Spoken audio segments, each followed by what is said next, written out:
Be Navy. You already done that? Yes, sir. So, I guess, so welcome everybody. I don't know if you all know, but we have the classes of 44, 49, 59, 64, and we have the august pleasure of having 69. How you doing, 69? So I think we're being televised out there. Somebody give me a thumbs up. We're okay, good. So out there in Electron land, we have our senior graduate president, Colonel Retired Don Carter, class of 1944, 96 years young today. Let's give him a round of applause.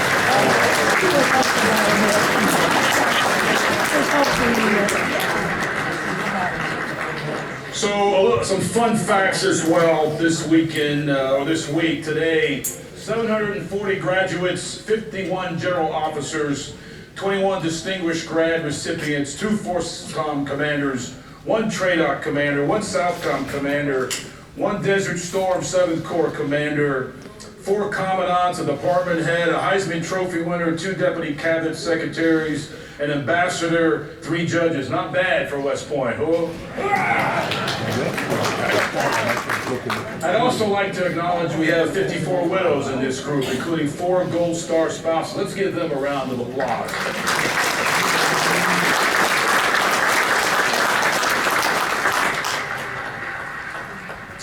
I'd also like to acknowledge a good friend of mine in the few months I've been here, class of 1959, Fred Malik, and his passing and his contributions. I'd like to give him a round of applause as well. Malik is a great friend to West Point. I had the honor and privilege of attending his ceremony in D.C. as well as his funeral here. Well, we're busy at West Point. We're kicking Air Force and Navy's ass. That's what we do now, right? We're about living honorably, leading honorably, and demonstrating excellence in everything we do, whether it be on the football field. This last weekend, you may have heard our baseball team was Patriot League champion. Right, Hope? Maybe a baseball player out there. But we win. We win on the fields of friendly strife. We win in the classroom. And we for sure win on our combat field, right, in our battlefields. That's what we do at the United States Military Academy. And we're built on your legacy. Thank you, General. Thank you, sir. Thank all of you all here for what you do, have done. I would not be standing here today if you had not demonstrated that level of excellence in the past. So thanks for that. I'd like to show you a video, and we'll keep this thing going. Go ahead. And your task is clear. It is to protect and defend the Constitution of the United States of America against all enemies, foreign and domestic, and to defend the American people. And you will do that through readiness for combat. You didn't come here to play ping pong. You came here to learn how to fight, and fight you will.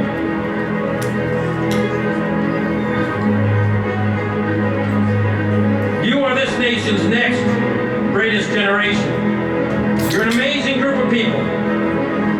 You possess the same confidence, the same compassion, and the same character as those who have gone before you in the long gray line here at West Point.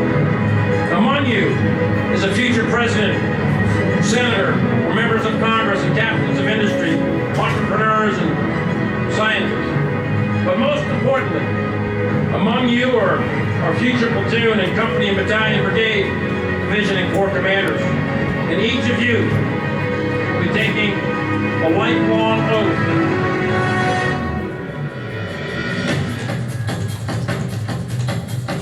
no matter what the pressure, no matter what the cost to yourself, your career, or even your life, you must never waver. Your confidence, compassion, and character are going to be tested. You're going to operate in unbelievably miserable and Spartan conditions. And you're going to make decisions in incredibly morally ambiguous situations. And you're going to be fighting against a dedicated, ruthless enemy who is going to give you no quarter. But like those that came before you, you're going to prevail. And you will win. How's that for your energy level? Yeah. For those of you who don't know, that's our Chief of Staff, Mark Mully, soon to be our next chairman, and he's very motivating. You get a chance to talk to General Mully, so we thought it was good to juxtapose his great fighting spirit against all the fighting that goes on here every day at West Point. Those are my priorities. If you got questions about them when we do the Q&A, number one, as long as I'm here, we're all about developing leaders of character that fight and win in the crucible of ground combat, period, and stop. That's what we do here at United States Military Academy. We do that by developing and cultivating a culture of character growth. And if you got questions about that, I can elaborate on that later. Building diverse and effective teams, very important in our Army. As we think about 21st century problems, the kind of forces, the kind of teams we need to bring together to defeat our enemies. Must be diverse, must be effective, must win. They learn that here at West Point. It's very important that we do that. Modernize, reform, and secure. I'm sure you've seen a lot of things, a lot of construction going on here at West Point. We got a little bit more to do here. Some things haven't changed since you were here at West Point, and we're working on that. Our Army leadership, what you need to know is our Army leadership is committed in that space, and I am as well. Whether that be Camp Buckner, which was built by prisoners for prisoners a long time ago, and many of you all may have felt like prisoners when you were at Camp Buckner. But we got to fix Buckner. We got to make sure that Camp Buckner meets the needs of a 21st century warrior, right? We want to make sure it was built for a different mission, and now we are capabilities based. How do we go after building capabilities and improving how we're going to fight and win in our next war? And then lastly, strengthen partnership. That's really broad, wide, and deep. I was doing that this weekend. I was with Senator Jack Reed and one of the class of 1997 who just paid the last full measure in 2004, had the honor of being a part of a post office. Anybody from Rhode Island here? Nobody from Rhode Sir, Saunderstown. I was in Saunderstown, Rhode Island yesterday with Senator Jack Reed, senior senator there, and we were dedicating to one of our Long Gray Line alumni. Very important partnerships. We want to continue to grow and continue to win here. So I think I'm going to stop talking. If you got questions about those, I can elaborate. I'm going to turn it over to my Commandant. Steve, you're up. All right, thanks, sir. Welcome, ladies and gentlemen. All right. It's great to have you all here. All the classes that have come in for your respective reunions this weekend. A special thanks to the class of '69 and the 50-year affiliation. Yes, it's completely personal. My son is a class of 19, or at least we hope he is here in about 5 days, because there's always an opportunity to screw it up. You know what I mean? And but to the class of '69 is the 50-year affiliation that started on our day, you know, back in 2015 with the class of 2019. All right, I think I've got a video coming up here. We love videos here. Do I? Next? No, I don't have a video. Okay. So here's what we got. Uh-oh. We do. All right. This is going to cover some of our military training to show you real quick before I lay out some different things.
very similar to your summer training back in the mid to late 60s, wasn't it? No? Yeah. Okay. So, just a taste of summer training. Why do I highlight that? Because you know what? We've got over 3,000 cadets, and then right now that are getting ready to go out into summer training as soon as we finish graduation week through our various military programs that we have. Slide, please. All right, which you'll see on the left here, summer, our day, yes, cadet basic training. For those of you that have heard that it's gone away, fortunately it has not. We still have an our day here, and we still do Beast Barracks, okay? Thank goodness, right? I know, some of you think that it hasn't, that it's somehow dissipated. All right, our cadet field training, Camp Buckner. The Camp Buckner that you remember, which was the whole summer, is now 4 weeks. They don't get weekends off to lounge around on the at the beach like you all did, okay? And me too. I know.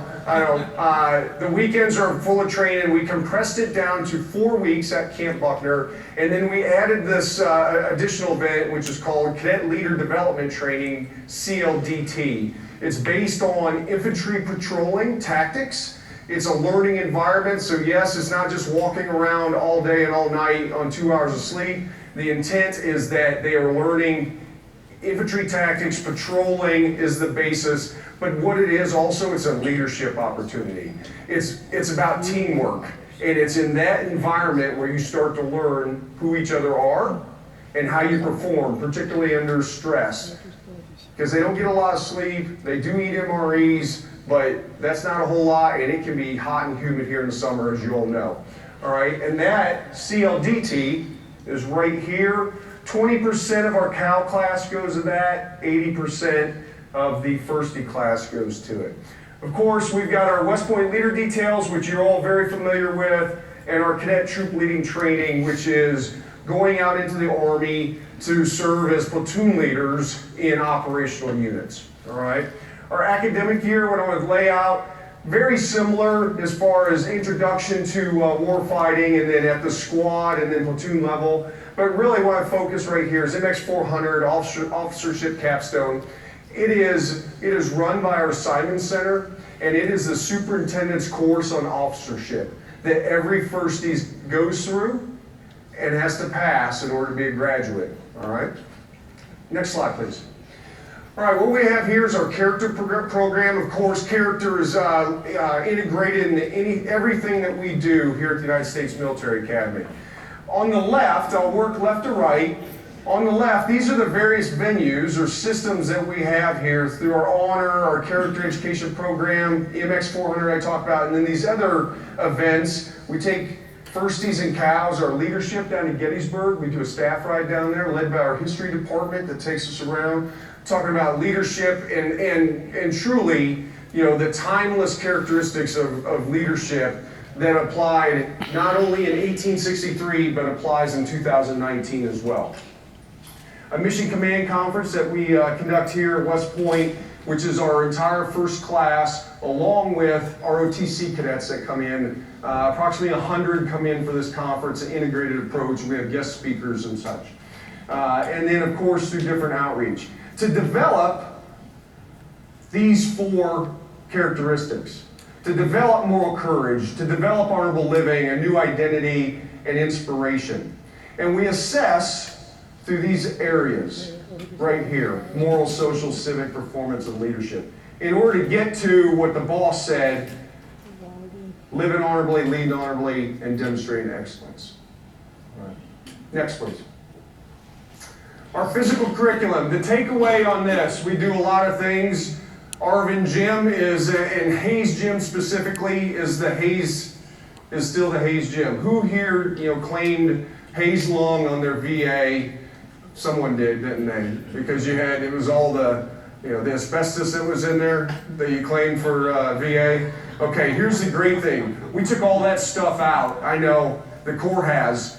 We took all the asbestos out of there, all right, so it's clean air, so they can run the IOCT in there, all right? We still do the IOCT, that is still a given, and we do a whole bunch of other things. One of the things that we did starting last summer was to take the lead as the Army is transitioning to the new fitness test. It's called the Army Combat Fitness Test. It's a 6-event fitness test that is going to be implemented into the Army. I raised my hand, I said, I got a graduating class of 2019, 1,000 test subjects that can run the test, that go through it and you can get data off of. So not only do we have 60 units across the United States Army, I got 1,000 cadets that have gone through it twice now, last fall and this spring, in order to provide data to the Army. So we are taking the lead, our Department of Physical Education, taking the lead on that. Of course, boxing, everybody boxes, men and women box each other. The only time that men just box only men and women box only women is during the graded bouts. But men and women will box each other based on skill and weight, all right? Swimming, combat swimming is still here, and yes, the dreaded mill move, or what you may remember as gymnastics, is still every plebe takes that. So the physical program is alive, and it is certainly well here at the United States Military Academy. All right, in order to meet these specific outcomes.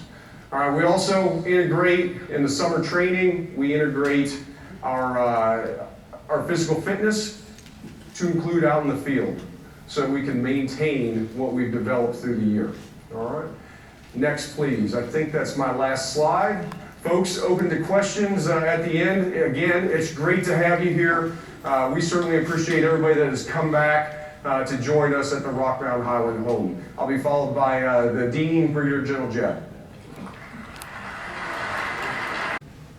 We are in a 2+3 world: China, Russia, North Korea, Iran, and terrorism. We still have to worry about political instability and crises of legitimacy, and I think we ought not only think about that in ungoverned spaces. Threats are accumulating. I believe they're not going away. We're seeing emerging technologies, from everything from genomics to cyber to biotechnologies, et cetera, that we need to keep an eye on, that are for good and for bad. And our graduates are entering a multi-domain security environment, meaning it's not just about air, land, and sea, but also cyber and space. And it's no longer thinking about them sequentially, but thinking about them in terms of synchronizing and integrating. And I say all that because rapid change is the norm for our security environment and what our graduates are going to have to manage and lead in. And because of that, it's so important that we develop leaders of character who live honorably, lead honorably, and demonstrate excellence.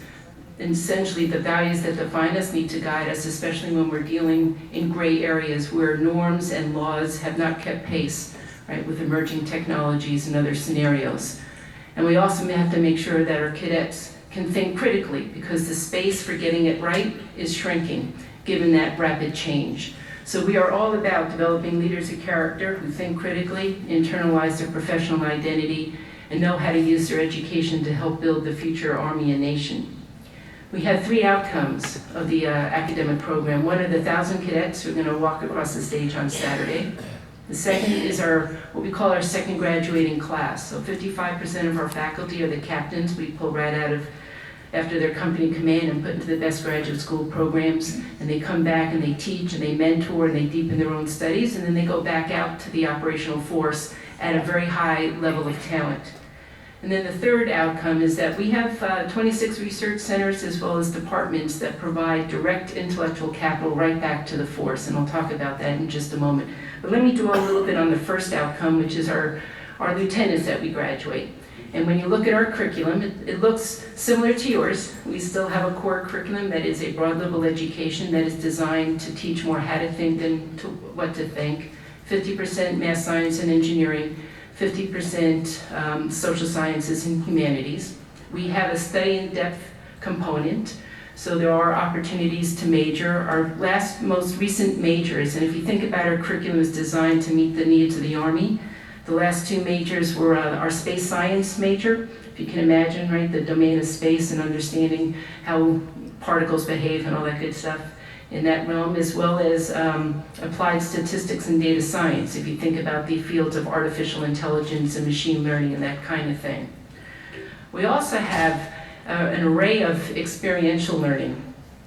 From semester abroad, 10% of each class goes semester abroad everywhere throughout Europe, China, South America. It's a phenomenal opportunity, as well as internships over the summer About 1,000 cadets do research across the DoD and Army research enterprise. In fact, we had 3 of our teams come in second, third, and fourth at the MIT Soldier Design Competition. They were working on their capstone projects, working on the chief's modernization priorities. So we had projects on drones, we had projects on a new caliber combat ammo, and we also had a project on helping to silence the 249. But some very interesting projects that are looking at hard Army problems.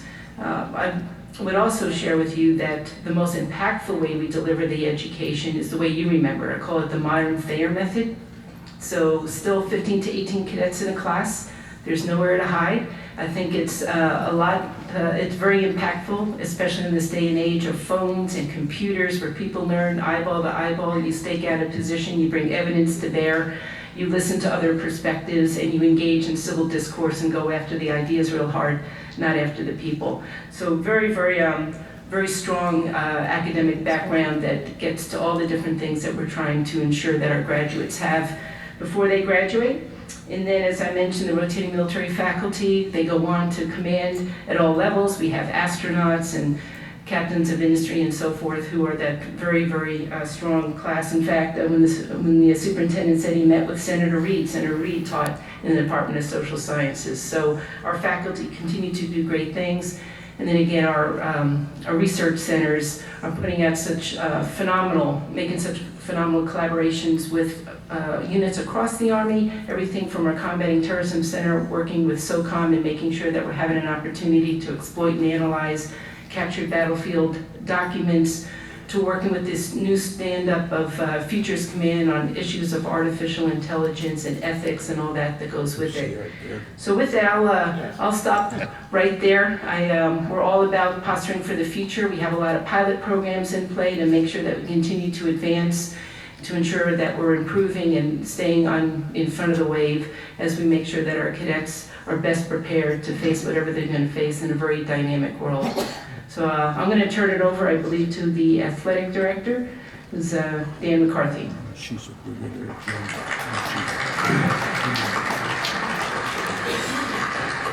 Friendly strife are sown the seeds that upon other fields on other days will bear the fruits of victory. Good afternoon, ladies and gentlemen. I'm Colonel Retired Dan McCarthy, and as a former cadet athlete, when I was a cadet way back when, I can tell you that I believe very firmly in that statement that Joe MacArthur made so many years ago. I know how important my time playing on the 150-pound football team was in developing, in developing me as a future leader of character for the Army, and lessons I learned on that field, in that steam room, I carried with me throughout my career. So I gave that joke because a few of you are laughing, wondering how I ever weighed 150 pounds. I wonder the same thing just about every morning when I wake up. Next slide, please. So listen, the mission of the athletic department is to provide an exceptional Division I athletic experience for our cadet athletes in order to develop future leaders of character for our Army and for our nation, right? So very tied into the overall mission of the Academy. And we are dedicated to excellence on and off the field, right? So you can see just a few examples up here on the slide of excellence that we've been able to achieve this year. Beginning last fall, obviously, with another win over Navy, a win over Air Force. Yeah. The first time that we had earned the Commander-in-Chief's trophy in back-to-back years in the history of the trophy, so it was a pretty big deal for us. So a year and a half ago, I was working as the football operations officer, and we talked about bringing the Commander-in-Chief's trophy back to West Point. Well, I can tell you that I literally brought the Commander-in-Chief's trophy back to West Point. I loaded it up onto the bus after the game, and I brought it back, and I very proudly put it up there on the third floor at Kinsey Hall. And so if you haven't been up there to see it, I strongly urge you to go up there and get your picture taken with it. Just a short while ago, we were down at the White House for that ceremony, a very special time for our team and really for our athletic department and the Academy in general. So you can see up there, we recently won the Patriot League tournament in lacrosse. We won the Patriot League indoor title for men's track and field. Our women's tennis team won the Patriot League championship this year, as well as our golf team. So lots of successes on the fields of Friendly Strife, right? And most recently, as the superintendent mentioned, we beat Navy this past weekend. So just last night, I was down there watching us beat Navy to take the Patriot League tournament. A week from today, about this time, we'll know our fate as to which regional tournament we'll get entered into for the baseball tournament. So the other thing I would tell you, we're not only achieving success on the fields, right? So you can see there to the right, well, first of all, if you're like me, you looked immediately to the right and you were counting up those yellow and silver stars to represent wins over Navy and Air Force. But in the middle there, those pictures are of some of our cadets, cadet athletes who are succeeding in the Corps of Cadets. So those top three, Jill, Grayson, and Tony, not only are they leaders in the Corps, regimental commander, deputy brigade commander, company commander, but they're leaders on their team. So the three of them are all respectively their team captains. And so, again, those lessons that they're learning in their teams, those leadership lessons they're learning, being able to apply those here in the Corps of Cadets, and then we know one day as officers in the Army. The other thing I'll just highlight, just a couple of the coaches there. So one is Mike Smith. So he's the guy on the left raising his arm. He was named the Northeast Region Track and Field Coach of the Year, so pretty impressive. We've got our wrestling coach, Kevin Ward, again, who named Coach of the Year. And then bottom left, Lieutenant Colonel retired Chad Bagley, our golf coach, who was also named Patriot League Coach of the Year. And I say that because just as coaches know that recruiting is the lifeblood of their programs, they've got to go out and find the very best athletes that are not only going to succeed on the field, but succeed here at West Point in all that it demands. In the athletic department, I feel our most important responsibility is to make sure that we're hiring the very best coaches, because as anyone who played Corps Squad sports here knows, you spend probably more time with your coaches and your coaching staff than you do with anyone else, with your TAC officer, with your instructors, certainly with the comm, we hope with the comm, right? You'll spend more time with your coaches. And so it's very important that we're hiring the very best people that we can to bring in because of the role they play in developing our cadets into future leaders of character for our Army. So those are just three examples, Coach Bagley, Smith, and Ward, of some outstanding coaches that we have here, leading the more than 1,000 cadets who play Corps Squad sports in one way or another. Listen, I've been humbled, really honestly, by the opportunity to serve those 1,000 cadets as our interim athletic director. Some of you are wondering, yes, we are going to hire a new athletic director here shortly. So General Williams has been working very diligently over the last couple of months to bring us in one. And we're hoping very soon here we'll be able to announce who the next person is who's going to lead our athletic department into the future and continue to develop our cadet athletes into leaders of character. And I think we put in a hype video here, so I'll turn it over to our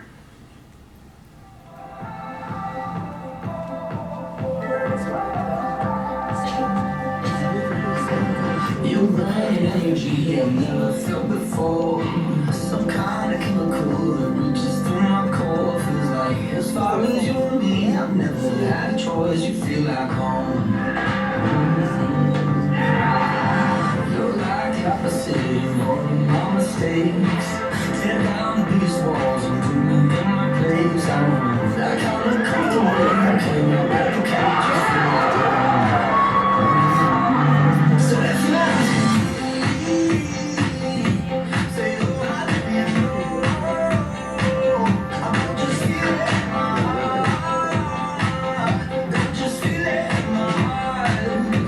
No, I feel it in my bones.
win over Navy didn't make it into the clip because we had to turn that in last week, but I'll tell you, it was exciting right down to the end. We were up 1-0, they tied at 1-1. We went up 2-1, they tied at 2-2. We went up 3-2, 3-3. We went up in the top of the ninth, 4-3. In the bottom of the ninth, our starting shortstop had pulled up a little lane. We had a sub in there. First play of the game is deep in the hole. He makes backhand play to get the final out of the game. And there's nothing better than winning a championship, beating Navy at their place. All right. So I think I'll be followed by Todd Brown, the president of our AOG.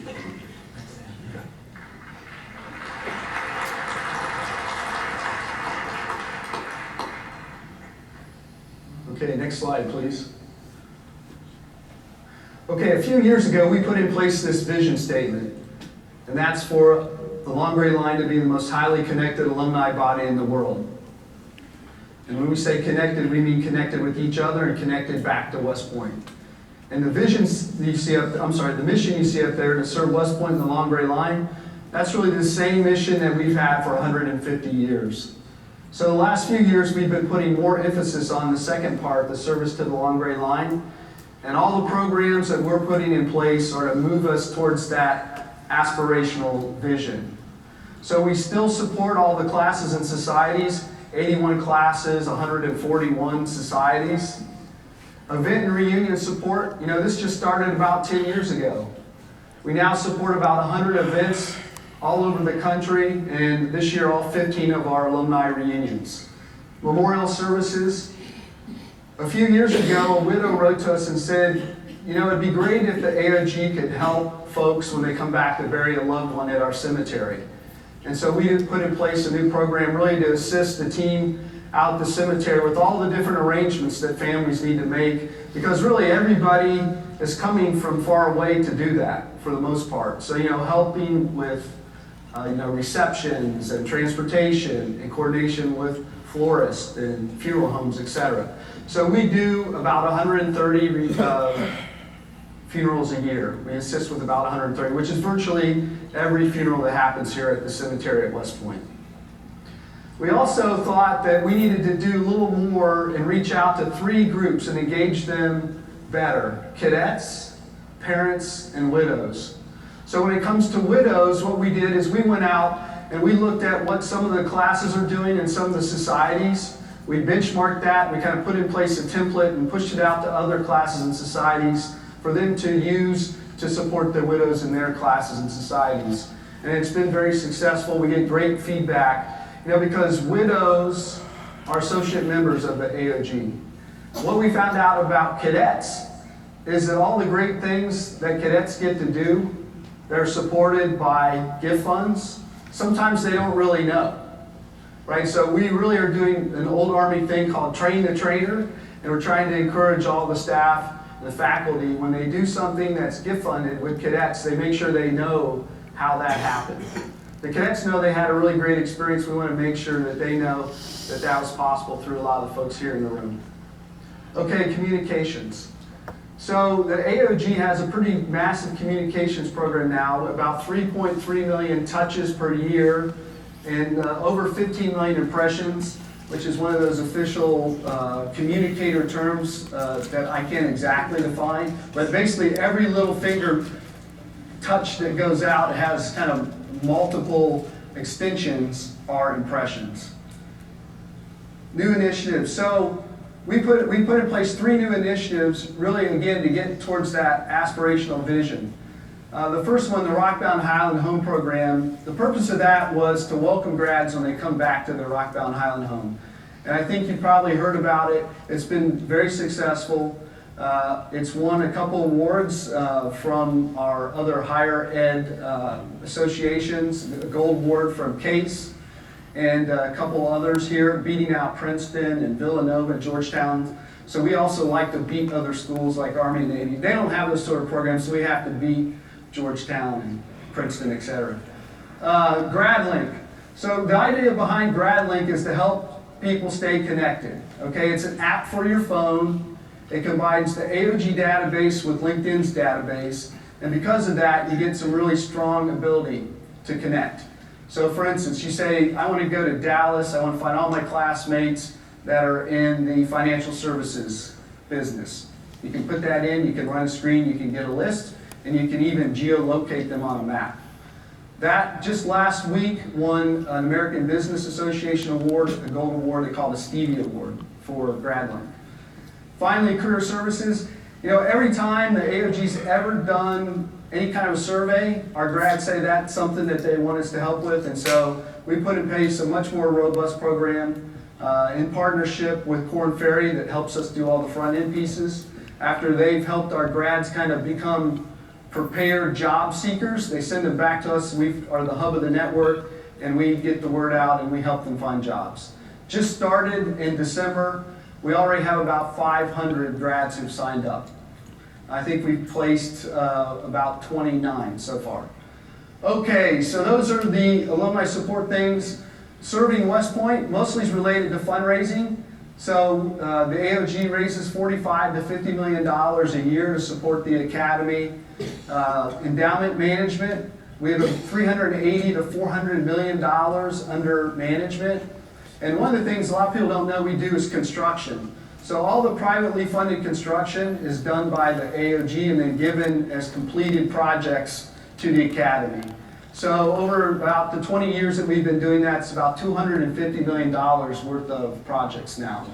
And we're working on 6 right now, 6 new projects. Big thanks to all the classes that are here for your reunions. You've given over $70 million to the academy, so I know we've all mentioned it so far, but I just wanted to put a little special stamp on that from the AOG. I'd like you all to give yourselves a round of applause. I know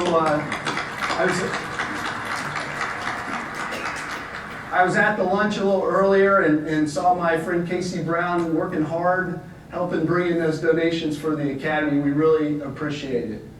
Okay, I think you all know that this is the 150th anniversary of the AOG, and I want to show you a quick video to celebrate that.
Oh, thank you. Use this 150th anniversary to celebrate the contributions that our graduates have made to the Army and the nation. And hopefully, as you watch that movie, that video, you can see although things change, they really stay the same, right? So with that, thanks for your attention. I will turn it back over to the Sue. Thanks, Tom. So hopefully we've demonstrated in a few short moments, educate, train, inspire, but winning matters here at West Point. It's very important that we win. Our Army demands it, West Point demands it, our nation demands it. So that's what we're about here. What we'd like to do now is answer your questions. Before I do that, Jack Love, stand up. I've got a badass Command Sergeant Major paratrooper. I didn't introduce him earlier. It's Command Sergeant Major Jack Love. Give him a round of applause. All right, teammates, the floor is open, and we will here answer your questions. We've got all kinds of experts up here, and if I can't figure it out, yes, sir. Sir Bob Martrey, class 69. One of the things that I hold dearly is the honor code. And I fear that today's environment of One of the things I hold dearly is the honor code, and I fear today's environment of commercial and political tribalism, dishonesty, and loss of integrity it's difficult that how do we isolate or firewall to maintain the honor code when there's so much non-honor in today's world. Thank you, sir. I appreciate your quote. Thank you. I'll let my commandant step off on that, and I'll bring him home. Go ahead, Steve. Well, sir, I mean, we talk about isolating that. I mean, here's what we have. We have the values of the United States Military Academy, and we have the Army values. And, you know, the young men and women that come in the United States Military Academy come from across our nation. They have different upbringings. They potentially have different values. And so we bring them here, and it's an inculcation into this environment in order to develop the values that we all hold dearly across the 47 months that they're here. And I think that this isn't about firewalling or isolating. This is about development of individuals and the instilling of those characteristics, those traits that are imbued in the values of duty our country and our 7 Army values to really steward the profession. Steward the profession not only here as cadets as they're learning and developing, but also when they pin on second lieutenant and they go out in the Army and represent the United States Military Academy as leaders who are leading young men and women in platoons of which they come from all around their country, the world in some cases, and may have different values also. So I think that's, I mean, is it a challenge? Yeah, it is, sir, but I think we're up to it. And I think given the 200 plus years that the Academy's been around, we're not perfect, that's for sure, but I mean, I think our batting average is pretty good by and large. So anything else with that, sir? Or, sir? No, Steve, thanks. You did great. Steve's all over. Steve and I spend a lot of time, all of us do. Dan does, it's just not the commandant. Cindy expects that same honor in the classroom, whether it be on the athletic field, and whether it be in our margin of excellence. So this institution is committed. You saw, I didn't spend a lot of time on it. The first line of effort was about leaders of character. And then if you read our West Point Leader Development, our WIPLEDS is the acronym, you've heard all of us say it, live honorably, lead honorably, and demonstrate excellence. So excellence is important, winning's important, shaving Navy's head and tattooing them every year is important, but doing it with honor is more important.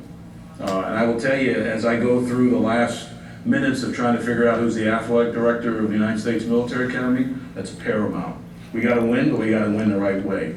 And thanks for your question, sir. It's very important. Steve and I spend a lot of time in that space. It's sort of our primary portfolio, to use a word, if you will. But all of us, across all of our day, whether it be on the athletic field, fields of friendly strife, or in the classroom, very, very important that we ensure. That's what, if nothing else, West Point stands in that space here and for the United States Army and for our nation as well. So thanks for your question, sir. Right there, sir.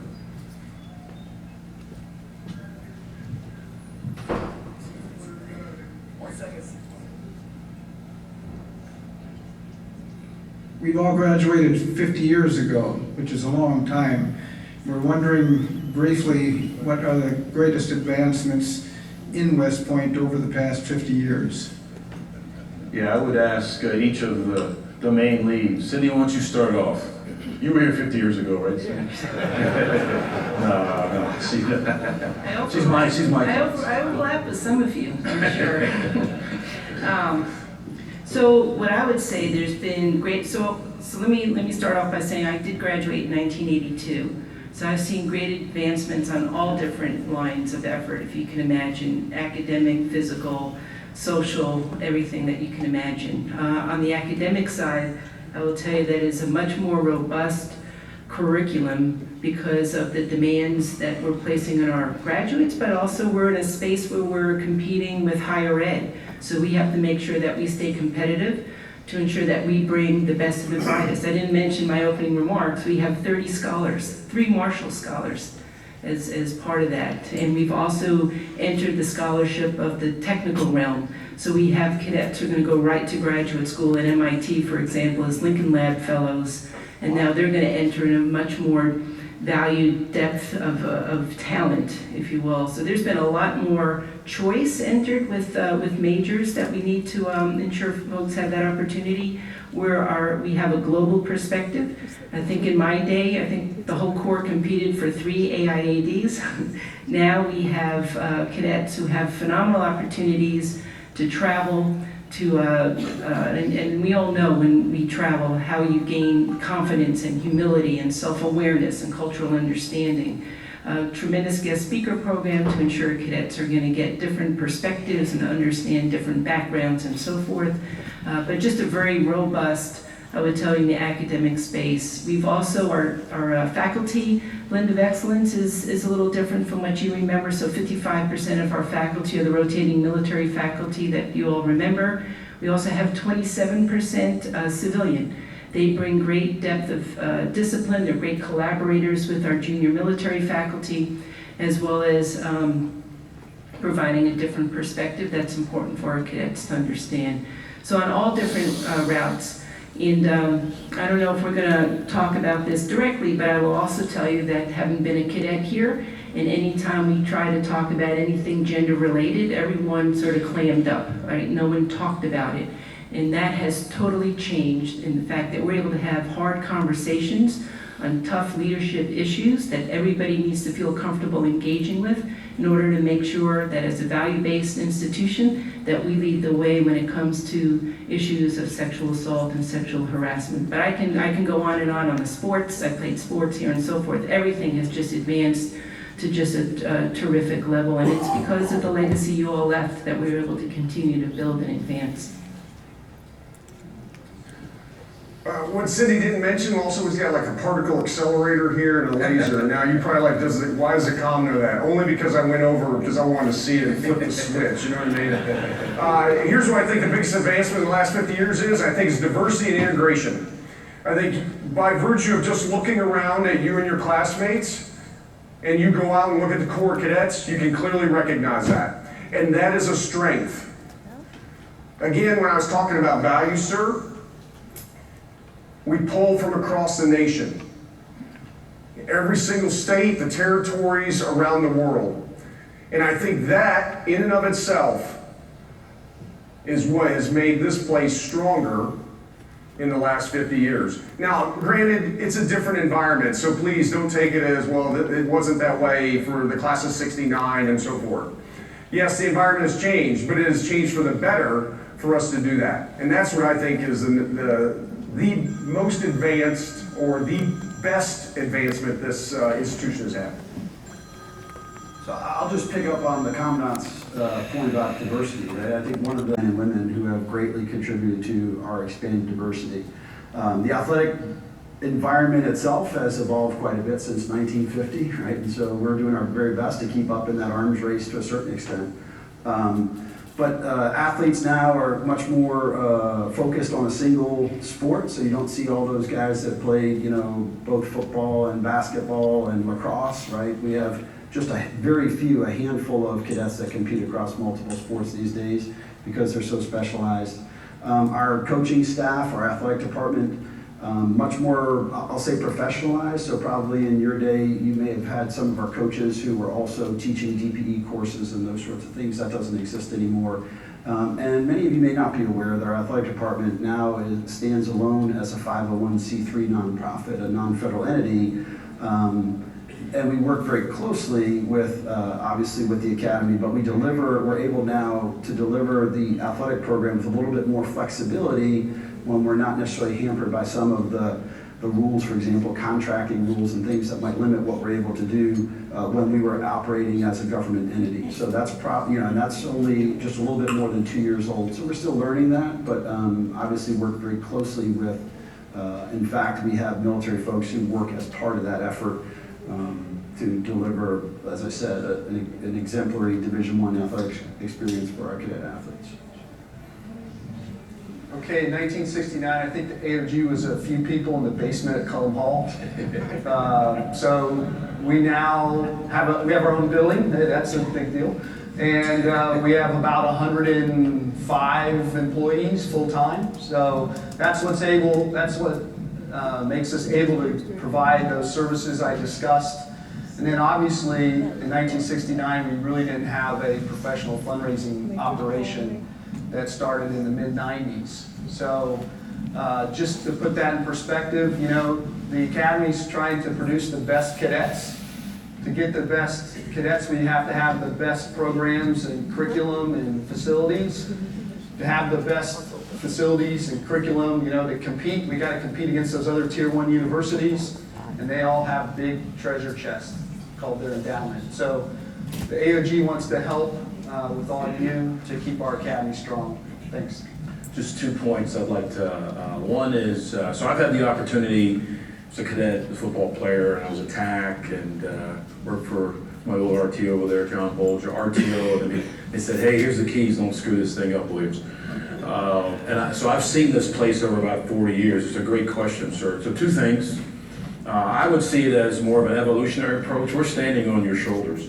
I wouldn't try to compare the 2 eras. We're here. The Long Gray Line exists because of all the great work you've done here and your commitment to service and serving in Vietnam.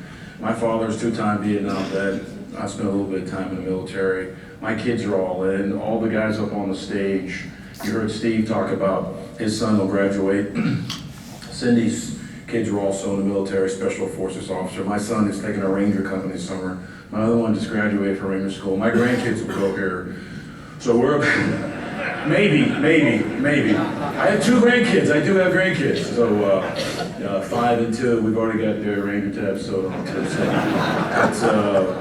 So to me, it's about the evolutionary, the Long Gray Line. I wouldn't try to. It's a great question, sir, but we're here because of you and building on that. And so it's different.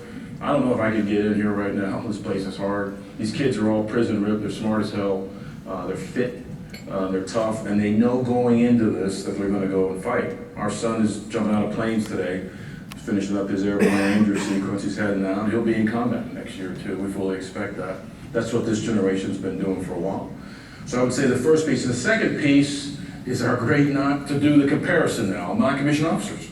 There are a lot of NCOs here, as there should be. Big fan. And I'm not one of those guys, the backbone. Yeah, I got it. But what do you really do? What are your actions, Williams? So my command sergeant major and the other sergeant majors, and those sergeant major, you're up there too. We're sergeant major USCC. That's Steve sergeant major. So you probably didn't have those 2 in 1969 here. I don't know. I won't know. But I will tell you what I don't think you had was the non-commissioned officer at echelon in all the companies and the regiments. So when my son, before my goofy son graduated, right, and had to graduate last year, I want to make sure the first time he's meeting or starting first class is not when he's in combat or not when he's with his unit. So he knows he needs to listen to his platoon sergeant, right? You all know that. And so it's very important that our kids have that experience, and they get to rub shoulders with our non-commissioned officers who are going to fight and win and defeat our enemies. And so that's the second biggest thing, I would guess. I don't want to, that you didn't have quite the level of 60. I know they didn't have it 40 years ago when I came in here. It was not the same level. And I was a TAC, and I was involved in USCC in all those different facets. So I want more. I told the chief and the secretary we need more. I'd like to have 2 non-commissioned officers. So So just in case you don't know, there's a company TAC, company commander who came out of a unit, and a senior non-commissioned officer, normally a sergeant first class. That's the TAC team. I'd like to have another non-commissioned officer. Usually, when I was at TAC, I took care of the new folks coming in, and that was my focus of fires, the firsties and the plebes. And my platoon sergeant, my TAC NCO, Smoke, would take care of the sergeants in the middle. The juniors are sergeants, the sophomores are corporals. I'd like to have a sergeant focused on each of those classes. Think back to your yearling Cal year, those are pivotal years. Plebe year, that hasn't changed. As Steve said, that hasn't changed much. It's still a crucible. But that middle year, when you're developing and when you're able to go back and forth, I would love our great Army sergeants to touch more of our cadets before they go out and have to do this. So hope we answered your question, sir. Appreciate it. Anybody else? Sir, way in the back.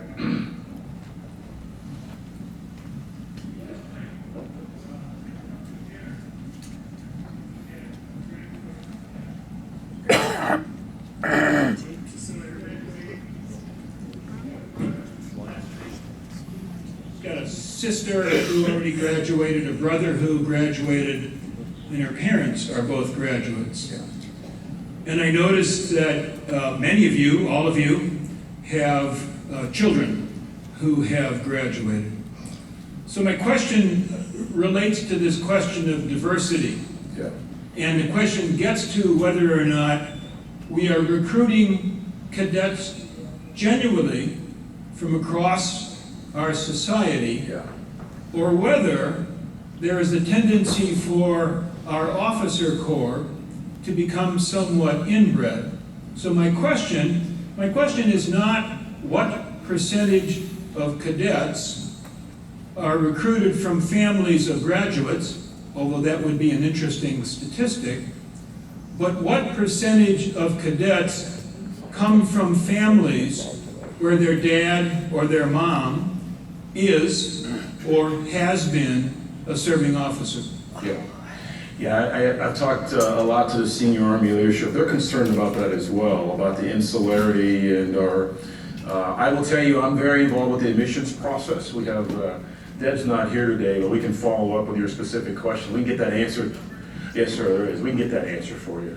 I don't know off the top of my head, but I will tell you, it's more than just green suitors putting gray suitors in this place. I mean, I look at of the 1,210, there's a number for you, of the 1,210 that are coming in this summer that'll walk through here, they're not all West Point graduate mothers and fathers. It's across the diversity of our nation.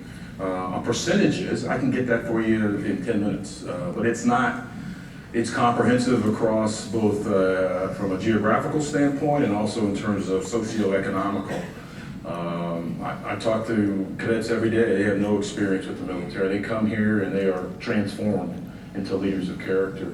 So you just happen to see the soup, the comm, the dean. I mean, you could, the next guy coming in here does not have, it's going to take over. Steve Gillen, we should give him a round of applause. Soon to be Major General Steve Gillen is going to take charge of 2nd Infantry Division.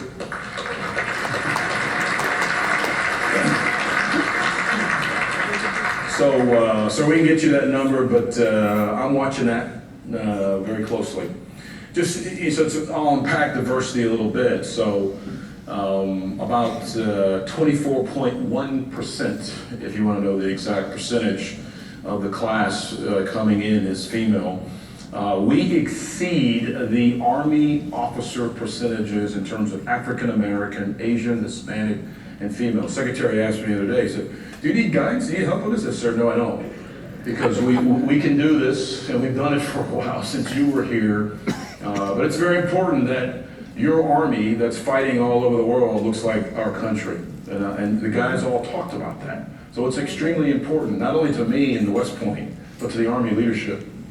Because when you're fighting in Africa, like we're going to do in the future, when you're fighting in China, when you're fighting in the Spratly Islands, we need folks who come from all, we also have 60, we're capped at 60 foreign cadets to have at one time here. We have about 58 right now from 31 countries. Very important. A lot of my career has been, I've been in 44 of the 54 African countries. I've been in Iraq, been in Afghanistan, lived in Turkey, lived in Korea, lived in Germany, lived in Italy.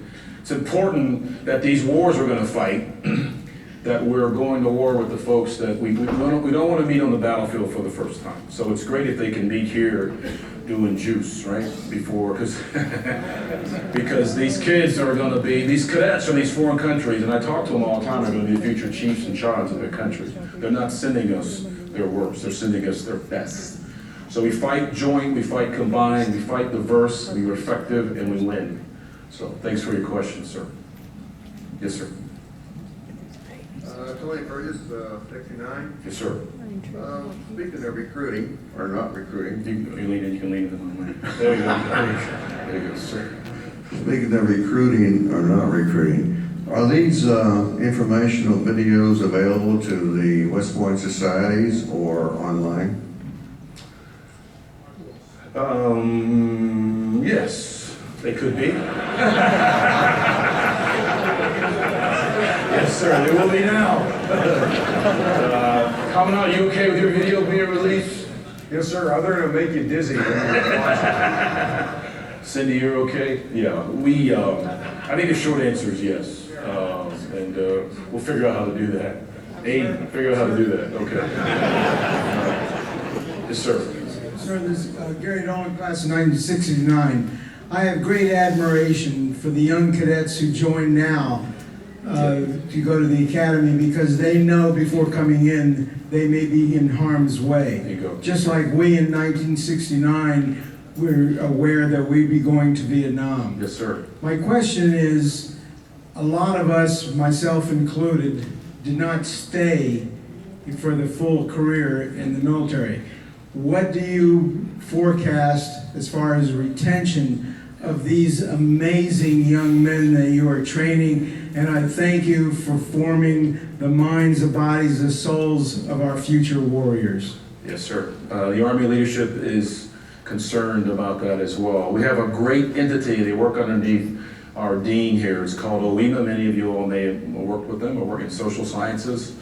And we have some of those extrapolations of how long we think folks will stay in. And it varies based on, we can show you the data, and I can get that to you for you as well.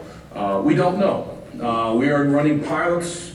We are extrapolating forward. The Secretary of the Army, who will be here this weekend, is very concerned about that.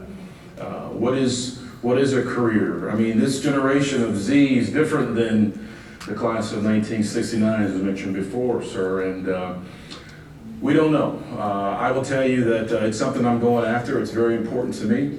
I know my son signed up for 8 years coming out of here because he wanted to be with his rugby teammates. And so how do you build the cohesion, the kind of experiences early enough for guys, many of you all who may not have served whatever time you have served, perhaps I will tell you probably served like I did. The reason why I'm starting my 37th year here pretty soon is because I've had a great time with my teammates and my brothers and sisters. That's why my son signed up for 8 coming out here. Maybe we need to create more experiences where they feel more of this cohesion piece. You all have been in combat like we have, and you know you fight for each other, right? You fight for your teammate, you fight for your brother, you fight for your sister. So the Army is very interested in that question. They've asked us to take a lead on that. Comparison to there's probably some ROTC graduates in here, I'm sure. How do we compare and contrast? You know, I will tell you my chief is a tough guy, and he's asked for ROI, return on investment. Hey, Williams, it's $250,000, and you're getting out at a percentage that's different at different times, and the ROTC. You probably have heard these arguments through the years. Well, all due respect, Chief, this is the United States Military Academy. We are the CORE of the Army's Officer Corps, and he expects us to live up to those ideals. That's why 81.4% of the graduating class this year will go combat arms, and next year we anticipate 85% going combat arms next year. Wow. So there's a lot of variables that are being pulled and pushed around in this place, but as long as I'm here, that's what we're going to do. We'll go after that and make sure our mission is about educate, train, and inspire for a lifetime of service. And so we've got to get more creative in making sure that this generation understands. They know they're going in. They want to, I don't know how many folks come to my Commandant or to me and say, hey, look, I don't want to go post-ex, I want to get in the fight. I want to go fight next year. I want to go to airborne school, ranger school, and I want to deploy, and I want to defeat our enemies. That's what they're saying. They're not saying they want to do other things. They want to go and fight. And so, we'll see. I danced around your question a little bit, but I will tell you the Army's interested, and I'm interested as well in terms of our hang time of our graduates to make sure they stay and commit their service. Thank you, sir. General, I'm not even sure this is a question, but when I think about all of the graduates we have here and from prior years, the big question for us is we went through a 47-month crucible. We liked some of it, we didn't like some of it, but I think generally we were pretty proud of what we went through and how we've done since we came through that process. So the concern that all grads normally have is the process changed in a way that doesn't allow for the same experience and success of the kids who come out on the other end. Because you've done so many things that are different. If we were to start this program, it would look nothing like what we went through. Sure. And so our hope and concern is that the product on the other end is of the same and hopefully better quality than what we were getting before. So my response to that is, so in 1964, thereabouts, Eisenhower and Bradley are sitting here, old grads, wondering if you all are going to turn out as good as them. Now, some of you might have. I think most of you did. I think you just got to look at it in terms of perspective. You know, I mean, the class of 15, you know, or class of 14, and I don't mean 2000, but the class of 1914, as they're at their 55th reunion, which was, oh, that's right, was the class of 69. So, I just use that as an example of what those grads went through, what their experience was as cadets in the early 1900s compared to what yours was in the 1960s. So, Cindy.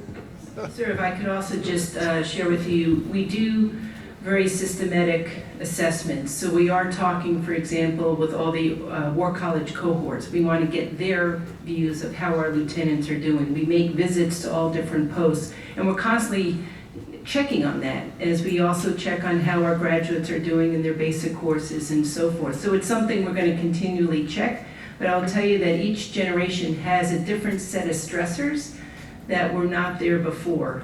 As the Commandant said, probably from the different years as he talked about. So for example, right now, what stresses cadets out most, new cadets, is when you take away their phone. Right? And you know, the other big thing, we have to navigate a lot of distractions when you think about having computers. So the challenge is, many of them are the same. There's some wonderfully enduring things and endearing things that we all are bonded because we've had those experiences, but there are some things that have changed in terms of the environment and what serves as stressors. And so we need to be able to advance along with that and making sure that we're attuned so that we are putting out the best product who are going to be confident, going to be humble, going to be self-aware, and going to be dynamic leaders. I think the days of us winning 3 national championships in football probably are behind us. But I think we're being very successful against our peer institutions, certainly against the other academies. So anyhow, and when you hang 70 points on Houston in a bowl game, right, that's not a bad football team, right? Hey, before we go, you, sir, the question about, that gentleman asked about sons of graduates. Yeah, right there, sir. So the class of 19, 1,002 graduates, inshallah. 82 sons of daughters of USMA graduates, 15 both parents USMA. That's what we know of this class of 2019, so, sir. Okay, sir, Recock it, go ahead. sons of daughters, either of serving officers or those who have served. In other words, the essence of the question is the extent to which the officer corps coming out of here is inbred in that it comes from the officer class, not necessarily from West Pointers. Yeah. And so, the flip side is, therefore, whether or not the Corps of Cadets does reflect genuine diversity in that it comes not only from the officer class, but also from all the vast millions of us who have never been officers. Oh, yeah. That's the question. Oh, yes, sir. The answer is yes. Absolutely it does. Simple answer. Good question, sir. Absolutely it does. I mean, from that great sergeant major, I mean, our prep school has gone up over the last 4 years. From, I think this year we're accepting 87 prior enlisted soldiers. So in terms of, there's all kinds of diversity. So non-commissioned officer diversity, geographic diversity. So I'm confident that it does represent across the country and not just inclusive of the West Point officer class. Yes, sir. Yes, sir. Sir. Thank you. A premier scholarship, my name is Tom Ramus, sorry. Premier scholarship in this country in science is the Hertz Fellowship. And well, when we were cadets, the top 3 schools in America winning Hertz Fellowships were Caltech, MIT, and Stanford. West Point was 4th. And one of our classmates, George Lachey, is a Hertz Fellow. When I was a physics teacher, one of my students won a Hertz Fellowship. I'm afraid I don't think we have that edge anymore. I don't think we rank as high as we had for years. And as the dean pointed out, that we have these technological challenges coming in the future. And by the way, I'm a member of the Army Science Board, and the Secretary of the Army has been asking about talent management, which is part of that study. And there is a real worry about the technological capabilities of our officer corps for the future. And frankly, in our course or our careers, if you had a 52 secondary, your chances in this Army were not very good. So I feel concerned, have we lost the edge here at the Academy? Where we used to provide excellent students, and the trademark of that were these Hertz Fellowships. We ranked 4th in the nation behind 3 outstanding institutions. We're not there anymore. Are we losing that edge? Yeah. No, it's a great question. Those are so I would say the starting point is, what are the talents that our Army needs? And that should guide our going after these scholarships, whether they be Marshall, Fulbright, Truman, Hertz. And I think it's been a couple years, I don't have the statistics with me, but I believe we had a cadet a couple years ago who won a Hertz, and I'll have to go back and check. But we have been engaged in the last few years and putting a lot of great talent in the technical area. Are the Lincoln Lab Fellowships, the Draper Fellowships, the GEM have been very prominent. And that group of cadets who go in to get those technical scholarships in the areas that you're talking about has been a lot. It's more than just 1 or 2 Hertz scholars maybe in the past. It's really grown. And that is something that we've continued to collaborate with partners at MIT and across really the DoD and DA research enterprise. So when you look at, for example, I don't know if anyone had a chance to come through Projects Day. We had about 400 projects that the firsties put on display, a lot of them capstones. We're looking at the kinds of problems that the Secretary of the Army and the Chief of Staff of the Army are asking us to work on. Everything from the modernization priorities to you name it, in terms of understanding the cyberspace, the space, et cetera, going forward. So we have doubled our efforts, and our faculty are now, in fact, this summer, I have several faculty who are going to be embedded with different parts of Features Command to see where we can gain synergies, because I agree with you, sir, in terms of the challenges going forward. We have to be comfortable in that space. And we've raised the level of cyber literacy within the Corps. So we added, not only do cadets have an IT, information technology course that they take as a plea, They take a cyber course now in their junior year, and we are now looking at changing our cyber minor into a cyber major. So we are making those kinds of shifts to ensure that we're putting into the Army a base literacy in those areas, but also those folks who need to be studying in depth to meet those kinds of challenges. I think we'll do one more, maybe two more. Do two more. I know you all have a class meeting here as well. Sir. West Point is not just about tradition, but about passing on tradition. 50 years ago, my class developed a logo for a company, F2, the F2 Zoo. And I'm very pleased to find out that that logo still exists within the company 50 years later. That's an amazing record. My question is twofold. One is, are other companies developing logos and traditions like that? And is there a way to pass those on from company to class on through that? Small unit cohesion. Well, I'll take that on, and sir, as a proud member of the class of 90 from the F2 Zoo, all right? And I do know the history of the gator and the monkey on his back, all right? So, absolutely, sir. I mean, now some have changed over the course of time, and tradition, I'll say, has been regenerated. But, you know, the Spartans are out there, the root hogs are out there, the frogs of F4, there you go.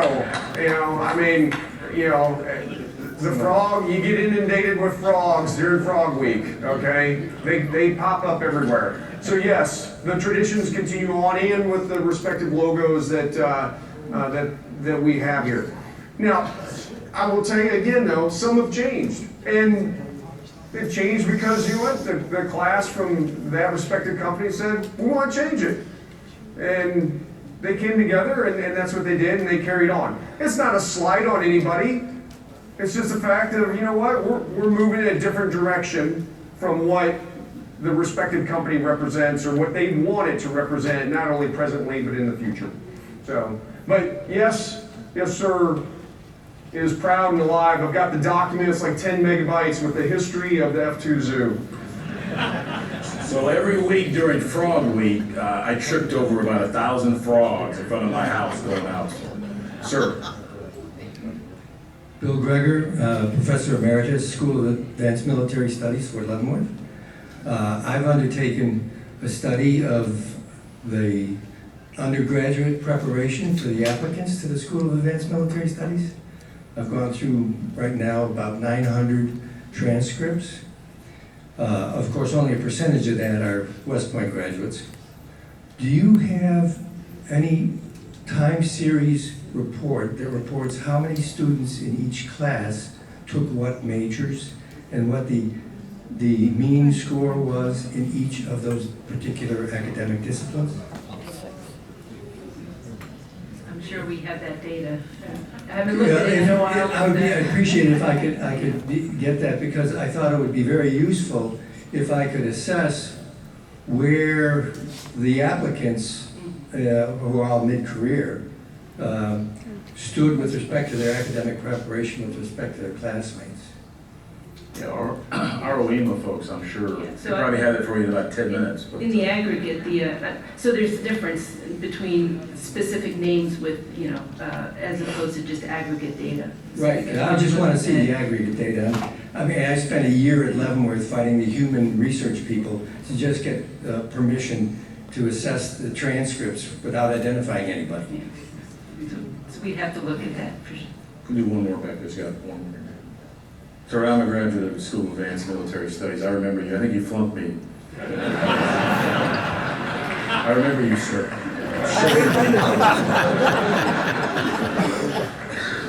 General Williams, I don't have a question, I have a comment. Yes, sir. And I'm going to make a pre-comment before I make my comment. Let me stretch first, sir. Hold on. Let me stretch. So the pre-comment is, this class 69 went 8-2, 7-3, 8-2. Beat the Navy twice. This happened after our head coach, Paul Diesel, quit. Sir. After our plebe year, and Tom Cahill took over. Sir. We went 8-2 that year. Tom Cahill was coach of the year. We got a Sugar Bowl bid, which the Secretary of the Army said, we're not going to accept that. In his defense, he had SFB disease. That is shit for brains. Class 69, you are.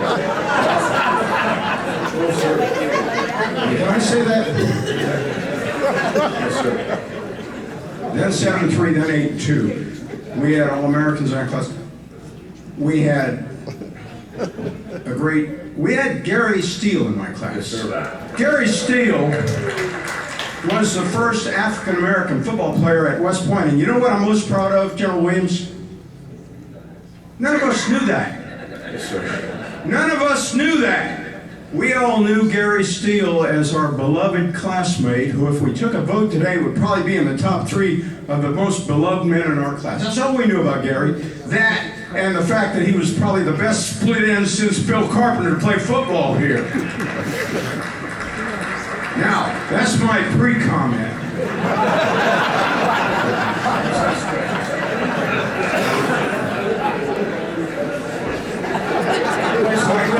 My comment is, thank you. Thank you, General Williams, for standing up here and saying winning is important at West Point again.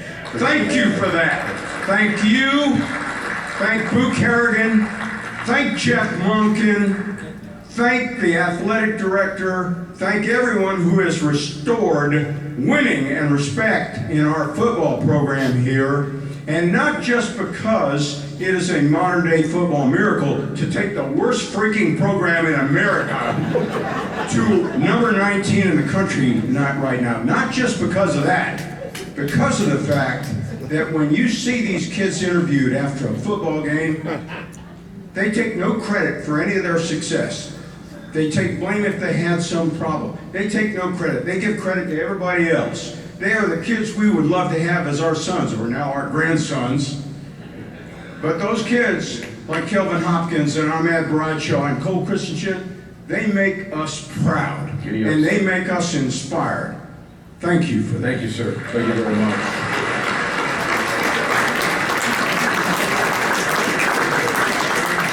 Yeah, I'll give, Dan, you want to respond to that? Or? So the first thing I would say is that the class of 69, should all be very proud that Gary Steele is a member of our Athletic Association's board of directors, and so he's continuing to hold us accountable and to build the kinds of teams that we can all be proud of. And then I would say, just not the football team, those kids that you talked about, certainly I know them all very well and I'm proud of them. I would say across our 28 sports teams, both men and women, our kids are winning on and off the fields of Friendly Strife, and you'd be proud of every one of them.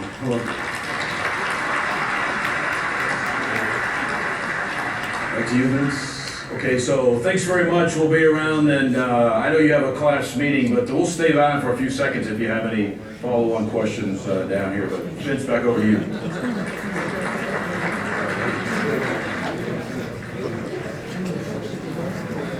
We want to let everyone know that the class meeting's going to start next, but if you have